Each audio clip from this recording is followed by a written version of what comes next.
Eso que falta, el noticioso postmatutino prevespertino de FM La Tribu que te deja con ganas. Bien, 13 y 13, 3 besitos. Eso me dijeron que tenía que hacer desde ahora, luego para siempre. Hola, Ale.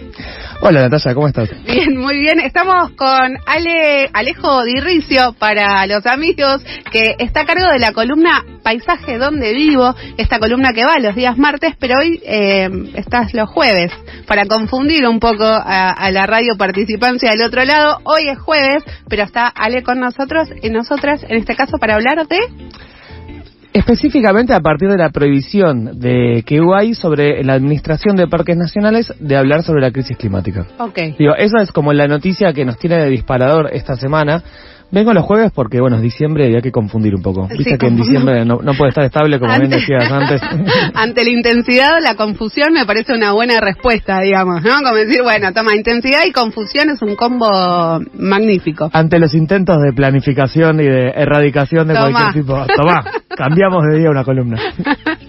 Bueno, así que ahí nos prohíben, en realidad prohibieron mencionar el cambio climático dentro de la administración de parques nacionales. Sí, esto en un principio refleja, y un poco a partir de eso también recordemos que no solamente la semana pasada, como bien se habló en este programa, se había hablado de la destrucción y el avance sobre el INTA, el Instituto de Tecnología Agropecuaria, sino que en el mismo INTA y en varios organismos públicos ya había pasado, y es algo que viene sucediendo y avanzando, esta prohibición de mencionar el término crisis climática. En el INTA ya había pasado de la prohibición de mencionar el término agroecología también, ¿no? Mira. Está avanzando y de alguna manera vemos como esto en conjunción con algo que ahora vamos a mencionar sobre el avance de la extrema derecha a nivel global, avanza este negacionismo climático y las posturas explícitamente negacionistas que el gobierno de la Libertad Avanza está teniendo a lo largo del paisaje estatal, digamos, ¿no? Uh-huh. En un principio esto no viene como una gran sorpresa, digo, no es que nos esperábamos que la Libertad Avanza fuera a tener políticas ni ambientales ni climáticas, pero efectivamente vemos que la velocidad con la que avanza, o sea, hay sin prisa pero sin pausa, estamos a un año, y también era una buena oportunidad para revisitar algunos de los avances que ha tenido la Libertad Avanza sobre la estructura de organizaciones y de instituciones que cuidaban o regulaban de una manera u otra el clima. En un principio quería recordar que en campaña, pero también después ya en ejercicio, Milei había manifestado abiertamente un profundo desprecio por cualquier tipo de política ambiental o climática, y cito textualmente, ha dicho que todas esas políticas que culpan al ser humano del cambio climático son falsas y su objetivo es financiar vagos socialistas que producen papers de cuarta. Ok, ¿te están financiando, Ale? Yo, en un principio, socialista puede ser, vago creo que no, financiado segurísimo que no. Okay, me encantaría que... ¿A dónde te vas de vacaciones? No, mentira. Claro, encantado que el marxismo cultural internacional me financie el espacio de email. O sea, me buscan en Instagram, digo, no. Bien, sí, algo que no tiene ningún sentido, ni gollete, pero bueno, está dentro también un poco, ¿no? Estas narrativas que suelen mencionar tanto el presidente como el vocero presidencial, ¿no? Como que van a eso, van a la reducción de comunista, socialista, vago, que de repente está luchando contra la crisis climática. Y en un principio lo que nos podríamos preguntar es cómo se inserta este profundo negacionismo climático, digamos, dentro de la ideología de Milei, de la Libertad Avanza, y específicamente de la extrema derecha global, financiada por las mismas fundaciones y por esta estructura que emana un poco y que vive alrededor del trumpismo, ¿no? Un poco también destacar que alrededor del trumpismo están los hermanos Koch, están entre los principales 10 personas con más capital en el mundo y están ligados, por supuesto, a los combustibles fósiles y al petróleo, digo, por supuesto, pero no hay que... Para nada hay que darlo por supuesto, son grandes lobistas del petróleo y el gas a nivel mundial, digo, tienen acciones en las principales petroleras, específicamente en Chevron, digamos, ¿no? Que es la estadounidense. Los hermanos Koch han sido profundos y hoy en día en lo que se conoce como el proyecto Blue Book, creo que es 2025, que es el plan que tiene Trump para avanzar, en el cual se va a retirar directamente del Acuerdo de París y se va a retirar sobre el marco de la ONU de la Convención de Crisis Climática. Sí. Ahora, ¿cómo nos toca esto y cómo se relaciona con el último año que hemos atravesado a nivel nacional de Milei? Trump, Bolsonaro y otros exponentes de la extrema derecha a nivel mundial avanzan con la desestructuración y el desarme, digamos, de todos los acuerdos climáticos y ambientales que ha habido hasta ahora a nivel mundial. El Acuerdo de París es, si se quiere, el principal enemigo, digamos, y un poco cómo entra, y cómo, digo, por qué mencionaba a los hermanos Koch, esos grandes acuerdos climáticos, que aparte uno dice, bueno, ¿cómo es que los países no se ponen de acuerdo y logramos que... Bueno, estos acuerdos climáticos es lo que tenemos, digamos. No hay otros espacios en los cuales nuestro sentido común y el sentido común, incluso dentro de la retórica y las narrativas de muchas organizaciones climáticas, tanto juveniles como organizaciones ambientales y históricas, se plantea que el mundo debería XY, digamos, ¿no? Que es, al fin y al cabo, adaptarnos dentro de los límites para poder sobrevivir en los parámetros en los cuales estamos como civilización, digamos, ¿no? Que no haya unos cambios sistémicos tan bruscos para qué, ¿no? Okay. Apuntar a eso con la crisis climática. Un poco estos espacios son los que existen, digo, el Acuerdo de París, el marco de la Convención de la ONU de Cambio Climático, y la extrema derecha planea retirarse porque de alguna manera estos marcos ponen techo a la industria fósil e intentan cuanto antes abandonar las grandes estructuras que han a lo largo del último siglo generado una cantidad de renta ridícula, o sea, ridículamente alta para ciertos sectores del petróleo y del gas. Y esto lo vemos manifiesto también en la política nacional, en la fuerte apuesta que hay sobre Vaca Muerta hoy en día y las fuertes apuestas que hay sobre la exportación energética. Y lo conecto con la firma que hubo hace 2 semanas entre Argentina y Brasil para eventualmente exportar gas de Vaca Muerta hacia Brasil, a través de la expansión del ex gasoducto Néstor Kirchner. No se llama así ahora, ¿no? No se llama así. ¿Cómo se llama? No sé, no tengo ni idea, pero sé que le cambiaron el nombre a todo lo que se llama Kirchner, lo volaron. Es buenísimo porque le cambiaron el nombre, pero nadie se acuerda del nombre nuevo, así que es como que... Sí, bueno, de algún lado es así como la revancha, ¿no? Es decir, cambiar lo que quiera, total le van a seguir diciendo como la gente quiere. Sí. Como los apodos, ¿no? Y lo mismo con el negacionismo climático, y de eso no van a decirle, le piden a parques nacionales que no diga cambio climático. Que diga cómo. ¿Qué vas a decir? Claro, ¿cómo vas a decir? Bueno, modificación, no, porque el clima es más que la temperatura, ¿no? Sí. Pero bueno, modificación de algo de la capa de ozono. Vas a encontrar otra forma para decirle de lo mismo, y eso que incluso el mismo encargado de parques nacionales tuiteando, nosotros no estamos con la agenda marxista 2030, digamos, ¿no? Esta lucha narrativa que se da sobre el cambio climático, en un principio no parecería ser la más efectiva de la extrema derecha y la Libertad Avanza. Sigue habiendo un enorme consenso mundial, incluso en Estados Unidos, que es donde más negacionismo climático hay. Más del 70% de la gente, hasta durante las elecciones, estaba de acuerdo con que existe un cambio climático y que el Estado tiene que hacer algo. Y en Argentina eso, la última encuesta que yo vi, no sé si la última vez que se midió, fue hace 3 meses por la consultora Sentimientos Públicos, decía que el 91% de la población argentina está preocupada por la crisis climática y piensa que el Estado tiene que hacer algo, ¿no? Sí. Entonces, en ese 91% también tenemos una enorme cantidad de gente que votó a la Libertad Avanza en estas elecciones, lo cual no significa que lo va a hacer de nuevo, y que específicamente no es negacionista climática. Digo, dentro de las disputas narrativas, por ahora parecería ser una de las menos efectivas. Sí, me quedo pensando en esto de las disputas y demás, que es como... está bien moralmente, éticamente, decir que una está en contra del cambio climático, ¿no? Que ahí hay una serie de ciertos mandatos que dicen, no, qué mal que está que contaminemos, qué mal que está que el cambio climático perjudique a las sociedades, que es más retóricamente necesario postular eso que en realidad pensar en que verdaderamente hay que hacer algo.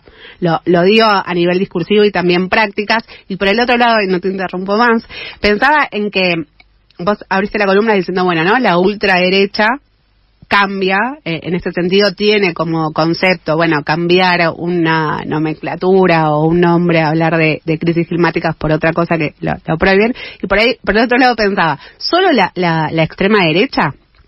Porque hace años que el tema ambiental está siendo subestimado, o por lo menos está esta distancia y contradicción entre lo que se dice discursivamente y luego lo que se hace en políticas públicas concretas, que hay una distancia, ¿no? No sé, pienso en Kicillof, pienso en en distintas administraciones o gestiones de gobierno que han hecho sobre el cambio climático y la crisis ambiental algo bastante complejo en cuanto a lo que se dice y que luego se hace, no sé, la ley de fuego, o sea, como que un montón de cosas se me van ocurriendo que evidentemente se profundizan con los gobiernos de ultraderecha, no vamos a negar que este gobierno la está profundizando, pero que tienen una historicidad en eso, ¿no? Y también en la dualidad de esto que ya lo han hablado mil veces con Mailu, esta idea de explotación, extracción y demás versus profundización del modelo de industrialización o de exportación, ¿no? Como que esa dualidad que también se viene dando y que no solamente, en este caso me estoy respondiendo lo que te estoy preguntando, pero que no solamente la ultraderecha lo hace, lo pienso también con el nuevo presidente de Uruguay, o sea, como que hay algo ahí metido que no sé si se le puede pedir a una gestión estatal que plantee un nuevo modelo de manejo del ambiente, ¿no? Como... Por supuesto que hay que pedirlo, hay que demandarlo, digamos, ¿no? En ese sentido yo nunca bajaría las banderas.